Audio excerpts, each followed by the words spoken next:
नमस्कार। इन खबर में आपका स्वागत है। मैं विद्या शंकर तिवारी हूँ। आरक्षण मौलिक अधिकार नहीं, ये फैसला जो सुप्रीम कोर्ट ने दिया है, इसके बाद सबसे ज़्यादा पेशानी पे बल पड़ा है बिहार के नेताओं के, और ख़ास तौर से जो एनडीए के घटक दल हैं, यानी कि जेडीयू और लोक जनशक्ति पार्टी एलजेपी। आखिर ऐसा क्यों है? क्यों सबसे ज़्यादा वो चिंतित है? बीजेपी को उतनी चिंता क्यों नहीं हो रही है? और क्यों तेजस्वी यादव इतनी जल्दी हमलावर हो गए? कांग्रेस तो पहले से ही हमलावर थी, तेजस्वी यादव क्यों हो गए? बीजेपी ने किस तरीके से गेंद को कांग्रेस के पाले में सरकाया, इस सब को समझने की कोशिश करेंगे। दरअसल आपको याद होगा 2015 में जब बिहार विधानसभा का चुनाव हुआ था, उस समय जो आरएसएस के प्रमुख हैं मोहन भागवत, उन्होंने आरक्षण पे बहस की बात बोल दी थी। उसको लेकर के बिहार में इतना बवाल मचा कि लालू यादव ने उसको तूल दे दिया। तब नीतीश कुमार की पार्टी, लालू यादव, कांग्रेस वगैरह मिल करके महागठबंधन के में चुनाव लड़ा रहे थे। और एक बात प्रधानमंत्री नरेंद्र मोदी ने बोल दी थी डीएनए की, उसको लेकर के जो प्रशांत किशोर है, जो इस समय आपके सलाहकार बने हुए हैं, उन्होंने डीएनए टेस्ट करा करके बालों का, बिहारियों का भेज दिया केंद्र सरकार को। दोनों मुद्दों ने जादू का काम किया और महागठबंधन ने भारी बहुमत से विधानसभा चुनाव जीत लिया था। इस बार भी वही आरक्षण का जिन भूत बाहर निकल आया है बोतल से, और मामला बना है ये कहाँ से? उत्तराखंड हाई कोर्ट के फैसले से और उसके बाद सुप्रीम कोर्ट के फैसले से। उत्तराखंड हाई कोर्ट ने तो वहाँ की सरकार को ये कहा था कि आप ये बताइए कि क्या इन लोगों की एससी एसटी की भागीदारी है उस लेवल पे कि नहीं है, इसको सुनिश्चित कीजिए। तो सुप्रीम कोर्ट ने कहा ये कहने का अधिकार तो आपको है ही नहीं, ये प्रदेश सरकार के ऊपर है कि वो देखेगी कि क्या वाकई में एससी एसटी और पिछड़ा वर्ग का उस लेवल पे प्रतिनिधित्व है या नहीं है। इसमें कोर्ट को डायरेक्शन जारी करने का कोई अधिकार नहीं है। अब मौके की ताक में बैठे सीए, एनआरसी और एनपीआर को लेकर के पूरे देश में हंगामा खड़ा किया हुआ विपक्ष को एक और बड़ा मुद्दा मिल गया है, और इसी साल के अंत में बिहार विधानसभा का चुनाव है।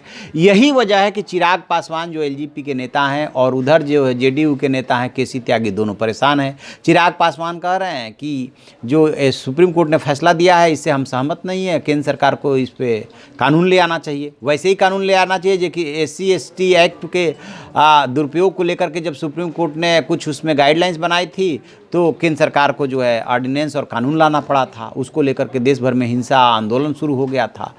वही डर फिर से इनको सता रहा चिराग पासवान को, रामविलास पासवान को, क्योंकि बिहार में जो है दलितों के नेता और दलितों की पार्टी यही मानी जाती है, और इनको लग रहा है कि दलितों में ये संदेश चला गया, जैसा कि कांग्रेस और ये राजद कोशिश कर रहा है कि ये कहा जाए कि बीजेपी और आरएसएस तो आरक्षण के विरोधी हैं। अब क्या किया कि तेजस्वी यादव ने तुरंत जो है, ये चिराग पासवान ने तो जो बोला तेजस्वी यादव ने इस मामले को जो है लपक लिया, और उन्होंने बाकायदे पासवान जी से और जो है जेडीयू से और उसके बाद अनुप्रिया पटेल जो अपना दल की हैं उनसे टैग करके सवाल पूछ लिया कि इस पर अपनी राय बताइए। अब ये तीनों नेता फंस गए। इन लोगों ने कहा, संसद में भी बोला और बाहर भी कहा कि इस पर सरकार को ज़रूरत पड़े तो कानून लाना चाहिए, और अदरवाइज जो है सुप्रीम कोर्ट में अप्रोच करना चाहिए। उसका जवाब सरकार ने ये दिया कि सुप्रीम कोर्ट में या हाई कोर्ट में तो सरकार पार्टी ही नहीं थी। लेकिन असली जो वजह है जिसकी वजह से इन नेताओं की परेशानी बढ़ी है, वो है बिहार विधानसभा का चुनाव, जो कि नवंबर में प्रस्तावित है। और इन लोगों को ये लग रहा है कि यदि कांग्रेस और आरजेडी, जैसा कि पहले लालू यादव ने किया था, यदि उन्होंने आरक्षण के मसले को तूल दे दिया और किसी तरीके से बिहार वासियों में ये कम्युनिकेट कर ले गए कि आरएसएस और बीजेपी आरक्षण विरोधी है, तो इसमें जो है एससी एसटी के साथ पिछड़ों को भी मिलाने में मदद मिल जाएगी। और यदि ये दोनों वर्ग मिल गए आपस में, तो फिर तो बीजेपी और एनडीए की खटिया जो है खड़ी हो जाएगी।